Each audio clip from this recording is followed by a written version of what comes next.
that employment and my money, which was none of anybody else's business. Do you see what I'm saying? So it's kind of like, hey, if you ever hear something, you know what I'm saying? Like if something like that just messed up, you know, I wasn't supposed to start my job for the next month. So now I'm out of work and out of money for the next month.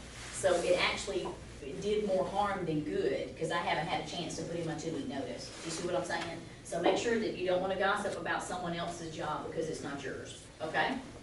So keep the job. You want to make sure that you're on time. Call in if you know that you're going to be tardy or absent. Show a positive attitude. Look for opportunities to help others and serve customers. They look for teamwork, absolutely teamwork, okay? You want to be a good team member. Try to avoid saying that's not my job. You don't want to pass the buck, okay? You want to follow your safety rules. I had one girl that actually interviewed her 2 days ago. She actually got fired at an automotive company here. She got fired because when she was working in the seats and she was leaning down to pick it up and the seat hit her.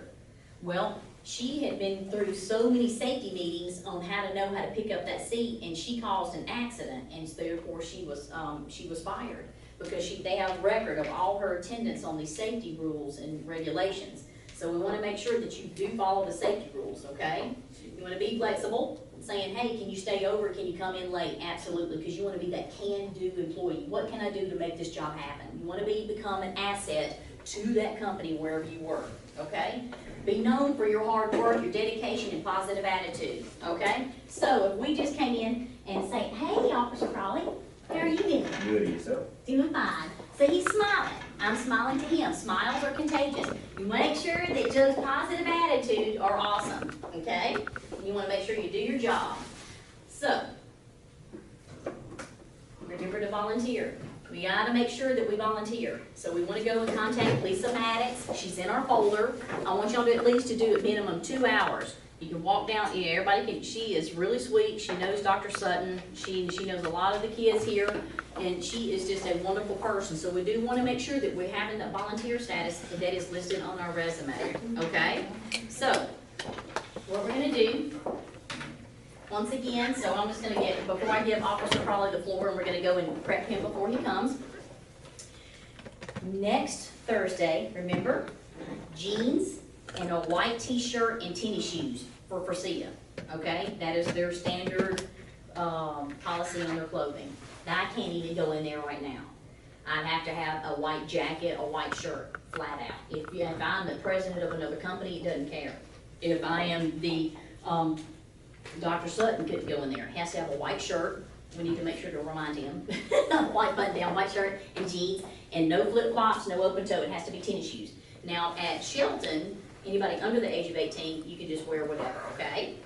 So in 2 weeks, because we won't really have time to prep everybody for the mock interviews, y'all gotta be wearing your awesome new outfits. I'm so excited. So remember, when you come in, you also want to just come in and say, hey, and you want to shake their hand. Let me shake your hand. Okay, hey, I'm Ann Hollingsworth. It's nice to meet you. Okay, so you want to make sure, let me practice on you shaking your hand. Hey, I'm Ann Hollingsworth. Great handshake. Let me see. Great, that's awesome. Let's do one. Yay! All right, let's see. Everybody's smiling, seeing you. Hey, how you doing? Give me that pretty smile. Okay. All right. All right, so here, let's go back to the presentation. We need to prep and properly introduce Officer Crawley for the other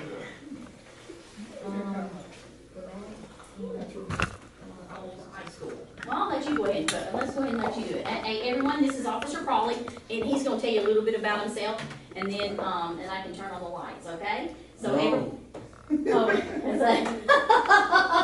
okay. So everyone, I would like you to give you Officer Crawley your full undivided attention, and we're very blessed and very appreciative that he is here and he's able to come today. Okay. Good morning. How's everybody doing? Good morning. Like it says, yeah, you probably seen me around. I'm very in the community, involved in the community, as you'll find out. Like I said, worked 2 part-time jobs. Mine most chose high school. After I graduated in high school, I went to Northwest Shoals Community College. Took the ACT, ended up scoring a 17. So subsequently, I had to go to a community college, do 1 year before I transferred off to the University of Alabama. Continued working those 2 jobs while in school, maintained a 4.0 GPA. I say basically working at getting into the University of Alabama. I successfully made that, obviously. Also got a book scholarship while I'm doing that and was on athletics, involved with that. My junior year in 2005, I started working with the Recreational Center in intramural sports. I was an umpire. I started my own program there that helped keep the equipment running successfully and also helped modify the budget. We brought in over $1 million on the reduction of a budget to allocate for new equipment for that facility. Program assistant for the sport clubs, that was a new program. Basically, like if you've seen, like Duke has a lacrosse team that's funded by the NCAA. University of Alabama does not have one on as well, other than many programs. I was over 5 programs while I was running the sports club. Then started managing, thought I was pretty decent and helped them out and got offered a scholarship. So I was on an athletic scholarship while doing that. Can't play volleyball to save my life, I guarantee. Started working customer service with the recreational center too. So I was working with the program assistant, umpire, volleyball, and working for the rec. Had 4 jobs plus school. Still had to manage to keep a 2.75. Graduated, went from marketing in 2006 and then went back in 2007 due to the scholarship. Got out with business general management on that. After I graduated, I bounced around from like McAllister's Deli, Lowe's. I did management jobs with both of those companies. Then I began law enforcement in 2012 and started with partners at paroles. So that's a quick little synopsis of myself. Okay, I will turn off the lights just a little bit, Ty, because we have to have some. It's not all of them, okay? It's not the full blast. I'm sorry, Ty. I also brought assistants with me. Ms. Rice, she's one of our retired state employees. She's been around for over 30 years. Come back, help do a lot of training, mentoring with the programs, and implementing new things for the Alabama Board of Partners and Parole. Anybody ever heard of a probation officer? Anybody know what a probation officer has to do on a daily basis? Yes. All right. Some of it sounds kind of vague, where it's like, all right, you got supervision, you got investigations that you have to complete, send either to the courts, parole board, and various other agencies. There's a risk and needs assessment. I got to determine what kind of needs or risk this person is going to possibly reoffend. What's the likelihood of that? I've got to look at what programs they need to become an active member in society. Victim location and notification. So if there's a, let's say a murder case, you got to find out who the victims are, get notification to them. What is your thoughts on this person's sentence? Then we got court services. We have to dress up, suit and tie, go to court, present the evidence that we found in the case to look at what someone's going to be sentenced. Court-ordered money. It's restitution in the case. Somebody was injured, had doctor bills, so forth. Plus, they also have to pay the court fines. Collection of supervision fees. They have to pay $40 a month while on supervised probation, and that money goes to the general fund for the state. Treatment referrals, drug testing.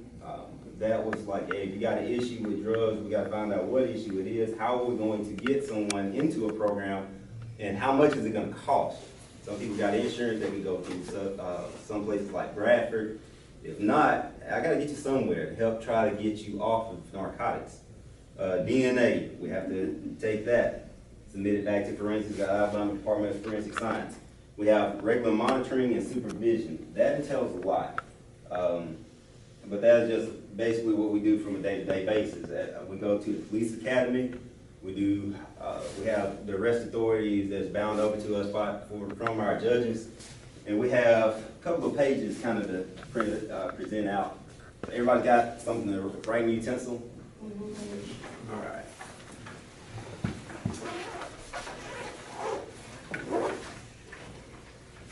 You never know what you come across. Now take one, pass it around.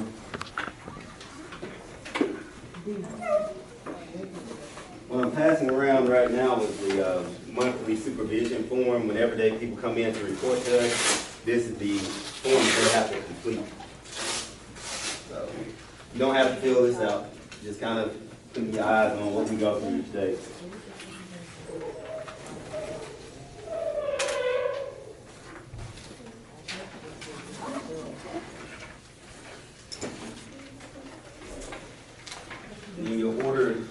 probation. Be the next form we'll hand out. And you'll see what all we have to do. Kind of as an explanation of what a probation officer is. To be a probation officer, you have to graduate from an accredited 4-year university. You have to go through 3 parts of our test. There's a written, a physical, and then an interview. And you have to go off to the police academy, get certified to become a law enforcement officer. You can go anywhere pretty much that you want to. You can go to the federal level, you can be on the state level, you can go work with any agency within law enforcement.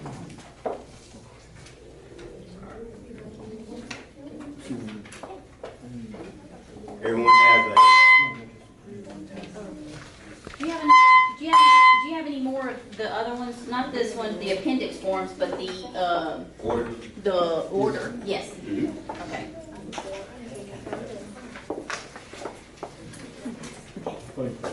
You're welcome. Thank you. Oh, can I have order form over here too? Yes. And thank you so much.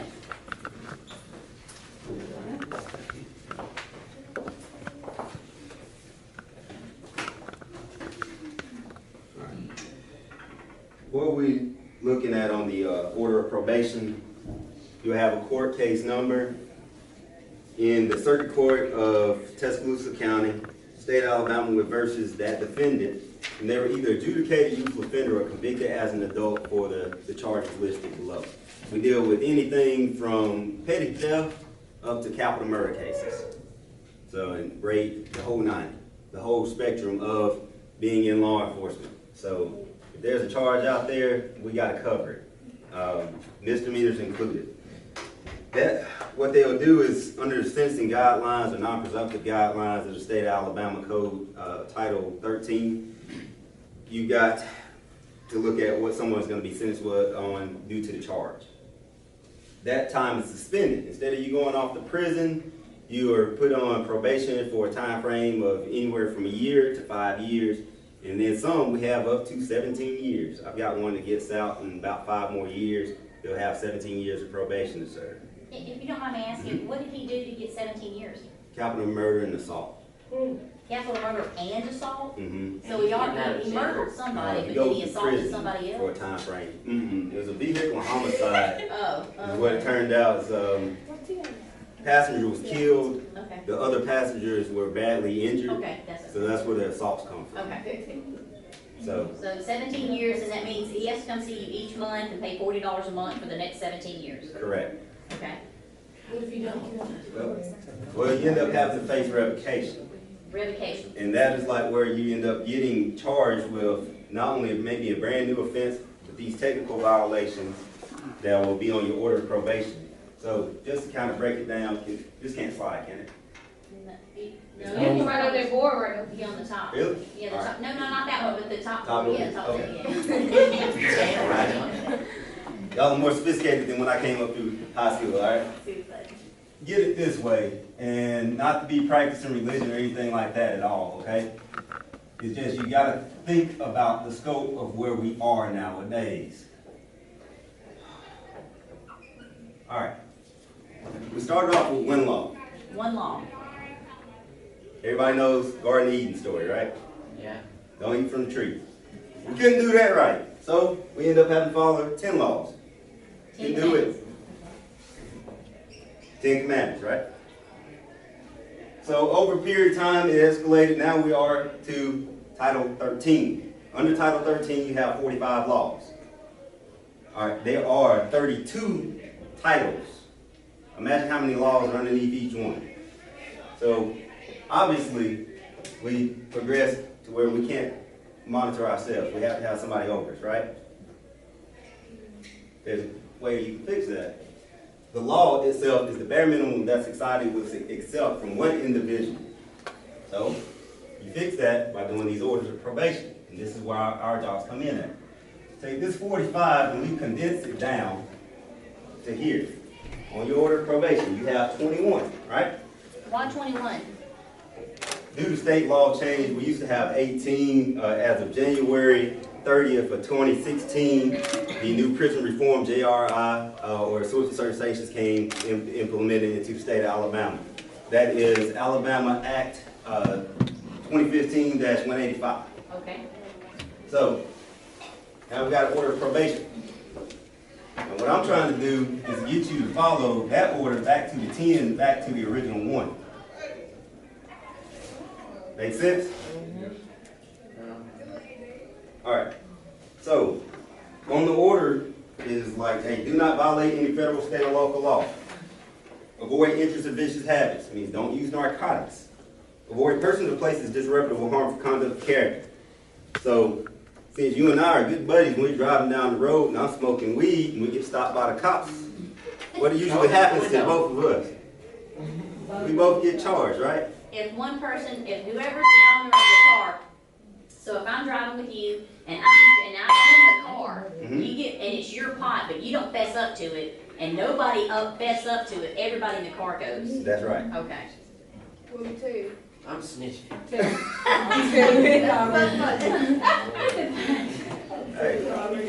So you see, it's like you don't want to be around anybody who's doing any illegal activity as well. All right. Report to the probation officer as directed. They have 3 days out of the month in which they have to report. 3 days? Not, there's a consequence. Comes with that.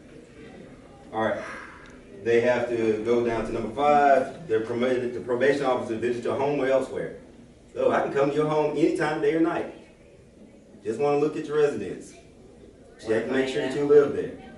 I can wait just for a little while. Man, I definitely can come back. Work faithfully in suitable employment as much as possible. State of Alabama is an at-will state, so we got to get you a job some kind of way. But we're going to work with you. That's why we're partnering with like Miss Ann here.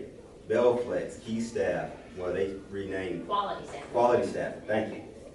So even getting disability, that's a job. Remain within the state with Alabama. So if you catch an offense, you can't leave the state of Alabama on your own. You're not a reformed citizen. You have to get permission now to go. Going on vacation? Nah. Family death? Yeah, we understand that. You need to be there for your family. Support your dependents to the best of your abilities. We've got guys and women both on there. As of October 2015, I had 45 cases on child support, which I was mandatory reporter for child support as well as liaison between our agency, child support, and DHR. I'm also a foster parent. Really? I'm really involved. Awesome. Yay. So that's another part that they don't tell you about on what a probation officer does. Do not change residence or employment without consent to your probation officer. That means you just can't up and leave and it's like, hey, I'm living with my girlfriend. Nah, that's not state. You need to know where you are. Your mom, your dad. If you're married, fine. I need to know who your spouse is. You know, if you're planning on moving somewhere, you got to get approval prior to.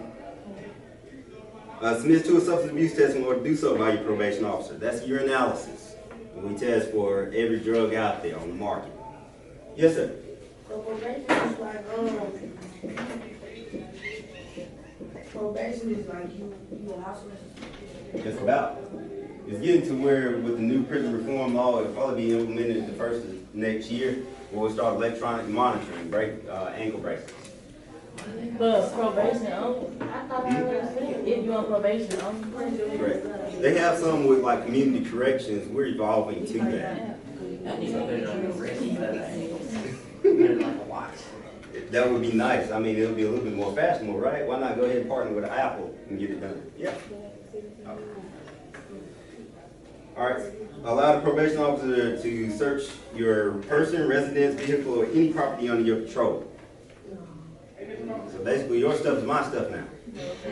So the entire time they're on probation for this person that did the capital murder and hit somebody and killed him in a car, he's on probation for 17 years. So at any time, he is can have a reasonable, spontaneous search of his vehicle. But I mean, even if he's like, well, I got a friend's vehicle, still searching. as long as he's Your physically possession. in the car, he can be searched. Okay. So that hence the fruit of the poisonous tree takes a new meaning. Okay. Okay. All right. Absolutely. Let's see, we were month to the probation officer. If you're not paying, you're not reporting. You gotta at least show that you're trying. So what if you're not? What if you can't afford the $40 a month? But you still come. Underneath the, underneath the federal poverty guideline that comes out every year, they look at the federal poverty levels of the state of Alabama and other states. And they compile a list as to, hey, look, the state of Alabama has, it's $11,547 is the poverty guideline. They look at the entire income for that household. So if we're on disability, you're getting 700, I'm getting 300. So-and-so's got a good job at Mercedes making 40,000 a year. Guess what? We're over the poverty guideline. So you gotta afford the money. So subsequently, somebody in that household is gonna have to foot that bill. Okay. All right. Do not possess, receive, or transport firearms. So if you ever had a firearm and you get put on probation, you have to give it up. So if I get on, if I own a gun and this is my gun, I get on probation and no ifs, ands, or buts, I just have to give you my gun and I never get it back, or can I give it to a family member that's okay? I would prefer, if you needed to give it to a family member. We do look at the charges. Because if I gotta get it, I gotta take it and melt it down. You would? It's revoked. Okay, can they not, all right, say if I, and as an opportunity, the question saying, hey, okay, I committed a crime, I did my thing, okay, I understand. But can you not have my gun and can I not sell it and give me the money back to help pay for my probation fees? Yeah, Instead some of people melting try it to down. do it that way, and there's no problem with that. Like trying to sell the firearm to get it off the street. All right, what you end up finding out is that usually you have you get like your little theft cases from that, because the firearms usually stolen, the serial numbers are scraped off, and so forth. But can I just give that to you and have you help me sell it and just say it's not? I can't in my help sell possession? it. Once I take it, it's got to be melted down. Okay, okay. Alabama ICE law dictates that anybody who's on who is on a felony or on probation, even if it's a drug charge, that they are to be subject to that law. Now, I'm not going to go through all the codes, but it was established back in 1976. For the firearm itself, that's 10 years that you do in federal prison. For every bullet, it's 5. Now, if you pull the trigger on the firearm and it continuously fires, which is an automatic weapon, it's mandatory 30 years for that firearm. So, if you got a long rifle, it's the same thing. It's like, hey, look, it's just, you got time. So that takes you out of the state prison system, puts you in the federal prison system, and you got to do day for day. Okay. Y'all law change? Y'all law change? No, it's been that way. I went to court last month and I had to take over 8 cases last month. I had 8 cases last year in 2015. People violating the Alabama ICE law at an alarming rate. Generally, what it's showing is that our statistics show from the age of 16 to 25 is our most violent age group. You got something to prove, but to no one, truly. It's just that I bumped into you and I somewhat disrespect. Yes, sir. How old do you have to be to have a pistol license? All right. Yeah, it says 19. But the way it's looking, if they do change the law, it may be increased to 21. Oh, let's go ahead and get my, so what if you already got it? No, I mean, you're fine. You got it. You got a concealed carry permit or open carry. You're no issue. As long as you're not on probation, you're all right. Back to the statistics, like I said, 18 to 25 is the most dangerous group. 25 to 35, usually kind of cool, but you might get into it with somebody at an altercation, fist fight it out a little bit, and then things escalate due to narcotics. Start firearms all over again. Typically after 35, they don't care to carry a pistol anymore. That all day the other day?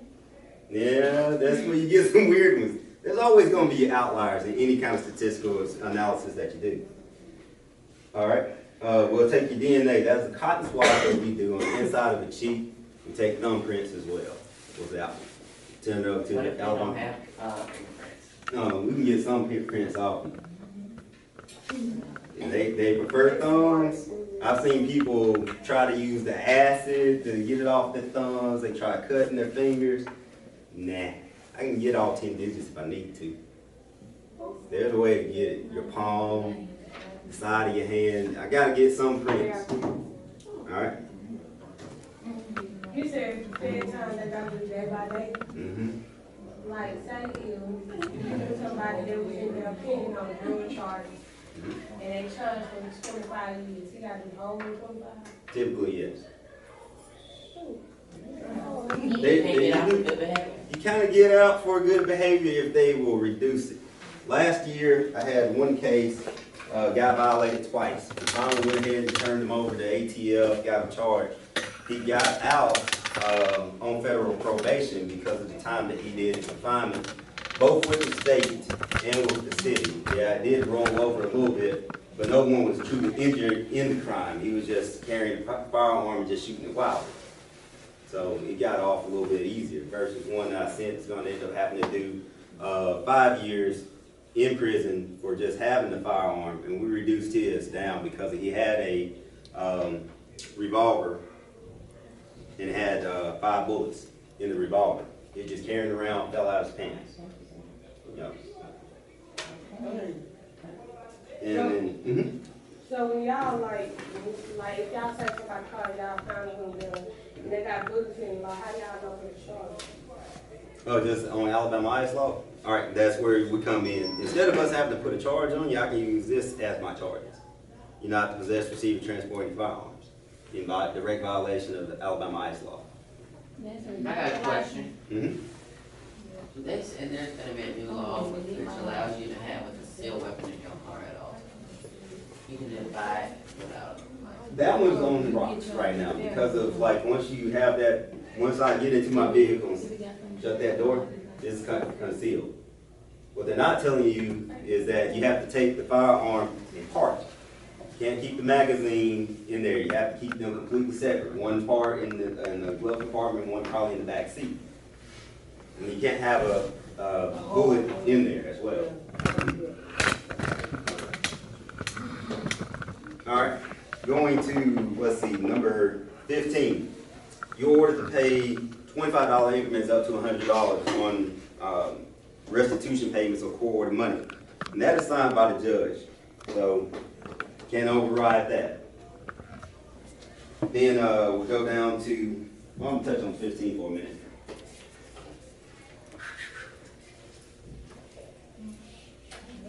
Let's see. You're ordered to pay, let's say you got $1,000 on the case right now. That's a restitution fine? Correct. Okay. And then you get another charge over here, Why? 500. Okay. Let's see, this case might have happened back to you back in 2003. So that's been going on for a little while. You really hadn't been making your payments. Hey, forget about it. It goes over to the restitution recovery unit. Well, they add 30% on what you owe. So they tap on an extra 30% of anything that you haven't paid yet Mhm. for your deadline? Correct. Okay, so that's 30% interest, it just sat there and you got added? Mm-hmm. Okay. Well, that was an old case back in 2003, and what you used to see was people who was coming over on that case, and now it's 2016, they got a brand new case. This one goes over to restitution recovery, the same thing happens. I'm not gonna pay y'all. And I got one guy in another state wrote back to us, F y'all. Oh my He God! goes to the judge, guess what? I got a way to fix you on that. You owe this $1,000, never made a payment, add 30% on that. This case is over at restitution recovery, which means it's in the holding pattern until I collect on it. But I got you on this case right here. I've already had you sign the order of probation, told you gotta make a payment some kind of way. What happens is, once this one goes over to the recovery, guess what? You gotta pay off number 1 before you can pay off number 2. So instead of having you on probation for the time frame that you have to pay this $500 off of, now I gotta make sure you collect $1,500. Got one guy who owes over $1.5 million. He ain't getting out. 1.5 million. So what am I gonna do to help them get through this order of probation? Get her on child support. Modify her payments on child support. Modify her probation on the federal property guideline for the state of Alabama while she's on probation. Modify her payments with restitution recovery from 100 down to 50 a month. Ways to work. Hey, look, one went on losing a job and losing their kid. Like I said, I'm a foster parent. I don't need to take on somebody else's responsibility if I'm going to be helping them. I need to make sure you're with your kid. See how that works? Yes, sir. Miss Y'all Hill? have, ladies on child support? Like I said, as of October 2015, I had 45 cases. Due to working with one person with my office and working with one person over in child support, which can only take on 17 cases until they drop that down. I got other people that's stuck right now. So I gotta constantly work on that. All right, I got 1 year. So in November 2016, I'll pick that back up. I gotta make sure all 45 are done. At one time? No, I gotta get them through. They can only do 17 cases at a time over there, the DHR. So once I'm done with one, I gotta put one back in. I can only monitor those 45 until I get them all done. So, I know this young fella, he, I think, police had locked him up. He had went to jail for something else, but he on child support. And like, when he get out, like, he got like 30 months. Yeah, child And support never all stops. of them got him on, child support, he ain't had no job. But, I can't think of the name they call him. Back then. It might be back time. But like, and then, like, say if one of the back mamas called them to the DHR people and told them that he was locked up and he owed them some money. So that means when they do, if he made bond, when they do release him, he gonna go back in. Correct.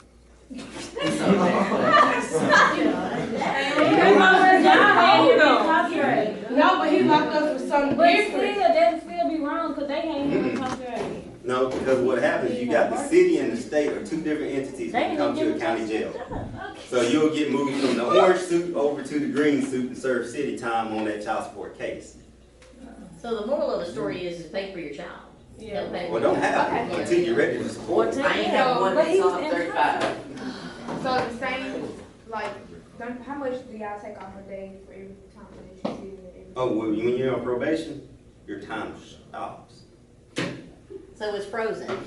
You don't add. So if I send you to jail for 45 days, your time stops, and you're just sitting there serving 45 days because you messed up. When you come back out, still got the other time on you. Okay, so then like, I'm saying for child support, do y'all take off the 75 a day like y'all do like for these people? When you come back out, your fees start back with me. No. 40 a month. I'm like, it only stops while you're down there. As soon as you back out, it starts right back. I just did. I ain't never going to jail. That should be when they go to jail, you get a job. I'm gonna explain to you, this is a lot thrown at you. I'm gonna explain to you on the statistic matter as to how all this truly works for you. Yeah, it's really truly expensive, right? Well, I be seeing what people tell my now. I work 4 jobs, y'all. Alright? I got probation parole, I work part-time at O'Reilly, I work for the University of Alabama, and I work paramedics. How you do all I'm a that? paramedic. Yeah, I told him you were a paramedic for Governor Bentley.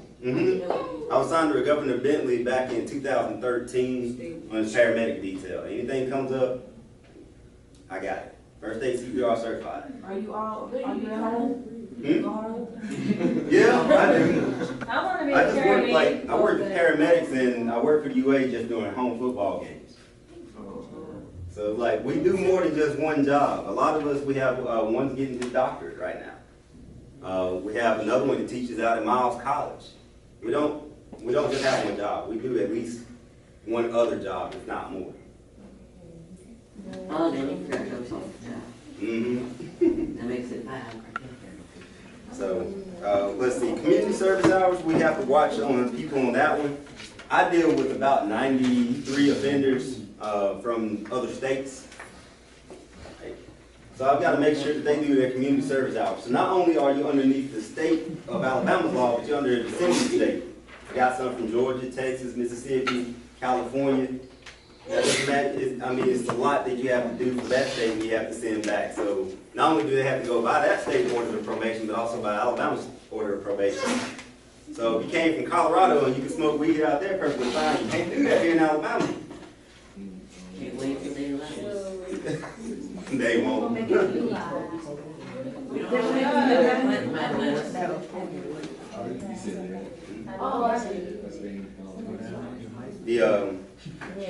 Let's see, with GPS monitoring, like I said, that's due to the new prison reform law.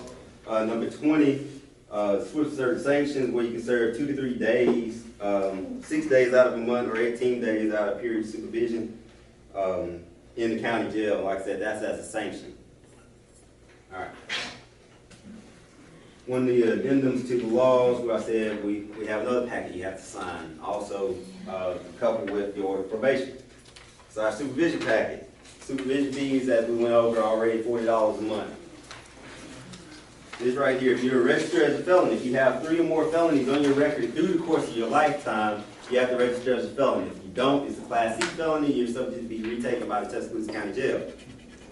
So you gotta make sure you have it. You have to be notified. Once you're notified, you have 24 hours to turn yourself in to get that notification. All right.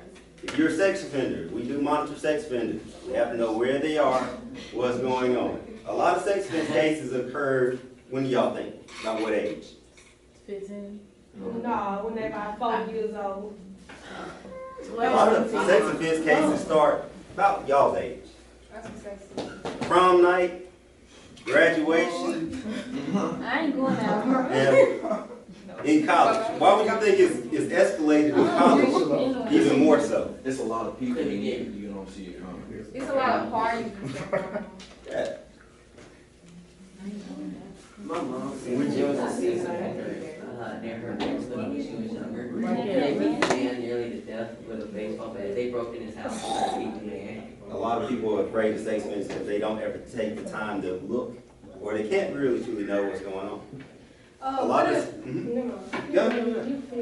a lot of times what happens, like I said, when you're in college, you're experimental, and then guess what? And fellas, we're messed up on that. Hey, look, I was out here hanging with an old girl. We decided to make a little cutty, and next thing you know, she found out I got another girl on the side. Guess what? She got a charge on you. There's no statute of limitations on sex offense law. So if you ever have premarital engagements, basically you're violating of that. And you have to register for sex offense for the rest of your life. On TV, they say after 15 years, that's the term. No, that's on the youthful offenders. Alabama code changed back in 2011 to where if you're an adjudicated youthful offender on a sex offense crime, you have to register for a period of 7 years. Violation of that is a violation, and you can be either adjudicated youthful offender off of that one, or you can be charged and convicted as an adult, which means you went from 7 years to life. I got a question. Like, say if somebody did it, like, they was considered a sex offender, and they was like our age. And then, well, not our age, but when they're like 13, 14 or something like that. But when they get older, like they face that time when they was their age. Correct. And then when they get older, and here come a court date, and they throw it back up, can they sentence them for that again? No, that would be double jeopardy. Once you're either juvenile, adjudicated youthful offender, or you're an adult. You can't be charged for the same crime. Correct. I'm for real. We start picking up cases as soon as you turn 16 from juvenile court. I got one on the capital murder case in 2013. So, you lose your civil, political, and voting rights while you're on probation due to a felony charge. So, yeah, you really do. All right, notice to offenders. Now, this one right here is just saying I'm gonna treat you successfully. While you're under our supervision, if you feel like I discriminate against you due to race, sex, national origin, religion, or disability, or that of sexual harassment or sexual nature, I urge you to call Internal Affairs based out of Central Office in Montgomery. So that's saying I'm gonna treat you correctly while you're under my supervision. We went over the swift and certain sanctions on that as well. So, and then sex offenders, they have an addendum form that goes with it. So, underneath, like, what was it, Title 13, there's an extra book off to the side just for sex offenses. They can't live so far within the city regulations and county regulations.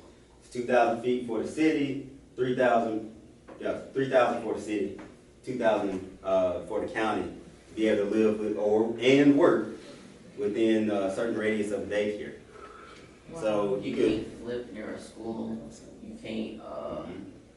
It's where kids would congregate as for anything, such as like a playground, a park, pool, like public pools. Sex offenders really got it hard. They can't go nowhere. Pretty much. Yeah, they live in America. Pretty much. I mean, it's tough. So, we got some from other states, like Mississippi, you can live, you be a sex offender, live right next to a daycare. You move over to Alabama, you cannot. Yes. I know someone that, live in here, that you got it. But then, how do you know when they're doing federal and No, we turn the case over. That's part of what I did. Like, you go before the judge, you explain as to what they're being charged with, and you keep track of it from month to month. So you turn them over. Is there a free background check website? Not sure about that. So what if you on the run and then like you end up turning yourself in for like a long time? Is that gonna add extra time to you when you do go to jail? Yeah, it kind of, yes and no. I'll put it to you this way. You remember where on there, it's like you can't leave the state with Alabama? Escape. Fugitive from justice. All right. A warrant never gets old, never expires. Had a guy back in 2014 came back for his father's funeral from Florida. He'd been on the run the whole time. They picked him up. So his sentence, like I said, once the warrant's issued, stop. So then he ended up having to do time for absconding. When you voted or something, like, do you do extra time? Like, if you got a warrant out for your arrest, do you do extra time, or you just gotta do it? No, what happens, typically you end up serving a sanction. I can do 30, 60, 90-day sanction due to the violation. All right, you can violate multiple things on here, and then the sentence will go up to 45 days. Or, like I said, up to 90 days on some of those, depending upon what you violated due to your order of probation. So, your time didn't never go anywhere, it's not moving. It just, like I said, it kind of stops you, and then you still gotta face the new charges that you're gonna have to come underneath at some point, yes. Okay, do y'all have like a legit reason, like, why people would get out faster on murder charges and drug charges? Yeah, Because that happens all the time. Like, serious life for real. Well, what they look at is that the overall spectrum of the law is like, you got somebody who goes in for a 20, 30-year sentence. All right, on a murder case, all right, you got to serve at least a third of that time, and it's really broken down into 3 parts. You got a quarter or half and a third. All right, so you come up for parole, typically the first time, denied. Second time you come out, it's about 50-50 chance. Then you got a greater chance once you get that third time. So when you serve them like these split sentences, they give us all this data back, and that's where I have to notify the victim. What do you feel about this person? Now, I don't want that person getting out. They just killed my loved one. I gotta go talk to a tombstone from now. That same thing happened to my brother dad, because he's in prison. So you giving somebody else authority over your life, a victim's family.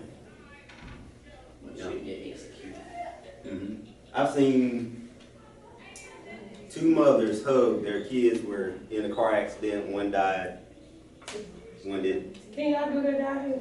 What? Execute somebody? No, state of Alabama doesn't do hardly any execution anymore. I think Robert Bentley passed one of the laws last year where they were decreasing that. Part of it was due to the amount of money that it costs to chemically end someone's life. Love get bit by a rattlesnake. That would be a nice little cheap way to get rid of it. Hey, listen, y'all, we're gonna wrap things up, because I wanna make sure that y'all get some snacks and everything, because I know it's 11:35. So let's give Officer Crowley a big round of applause.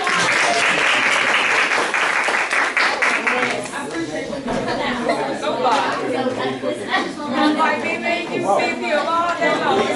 So y'all help yourself with some snacks. And, hey, I need everybody's, your information back, because I'm gonna put y'all in these papers. I'm gonna put y'all in some flyers.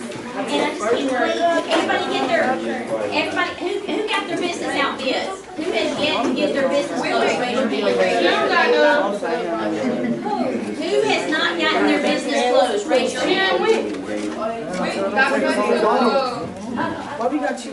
So, I mean, that's great. Michael, don't play with me. I don't know what you talk about. Stop playing with me. You always stealing. I was gonna see what, Chris was gonna say. That's some shoes. Oh, I can't let you grab the blood. It ain't gonna be none left. You like never even know how to be like, get back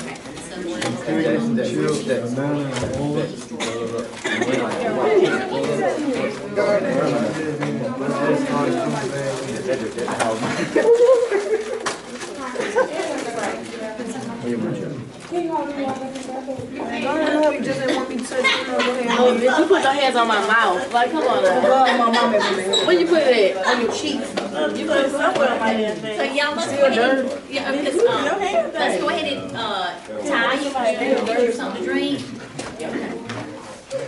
We can get you a picture. Thank you. Have everybody sheets of paper? No, that's not in there. Oh, thank you.